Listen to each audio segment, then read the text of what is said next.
আরেকটা জিনিস মনে রাখতে হবে যে কেউ কারো রিজিকে ভাগ বসায় না, কেউ না। আমরা অনেকে মনে করি যে আমি ওকে দিলাম, ওকে খাওয়াইলাম, আমি বোধহয় খাওয়াইলাম। না, সে আপনারটা খায় নাই, সে তার রিজিকই খেয়েছে।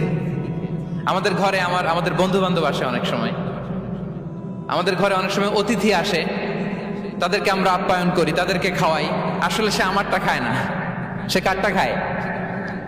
তার নিজেরটাই খায়। বিষ্ণু ইসলাম এটা খুব সুন্দর করে বলেছেন। ওনার কাজিন চাচাতো ভাই আব্দুল্লাহ ইবনে আব্বাসকে একদিন অনেক নাসিহা করছিলেন। করতে করতে এক পর্যায়ে তিনি বললেন, ওয়া আলাম, ইবনে আব্বাসকে বলছেন, ওয়া আলাম আন্না মা আসাবাকা লাম ইয়াকুন লিইখতিআক ওয়া মা আখতাআকা লাম ইয়াকুন লিইউসিবাক। আব্দুল্লাহ, জেনে রেখো, যেটা তুমি পাওয়ার এটা তুমি কোনোদিন হারাবা না। যেটা তোমার হওয়ার কথা ছিল ওটা তুমি কোনোদিন মিস করবা না। আর যেটা তুমি পাওয়ার কথা না, গোটা বিশ্বের সব শক্তিকে হাতের মুঠোয় আনলেও সেটার দেখা তুমি পাবে না, পাবে না। ওয়ালাম আন্নামা আসাবাকা লাম ইয়াকুন লিইখতিআক ওয়া মা আখতাআকা লাম ইয়াকুন লিইউসিবাক রুফিআতিল আকলাম ওয়া জাফফাতিস সুহুফ। আব্দুল্লাহ, রিজিক নিয়ে চিন্তিত হয়ো না, রিজিক নিয়ে পেরেশান হয়ো না। প্লে ইউর রোল, রিজিক ইজ ফিক্সড।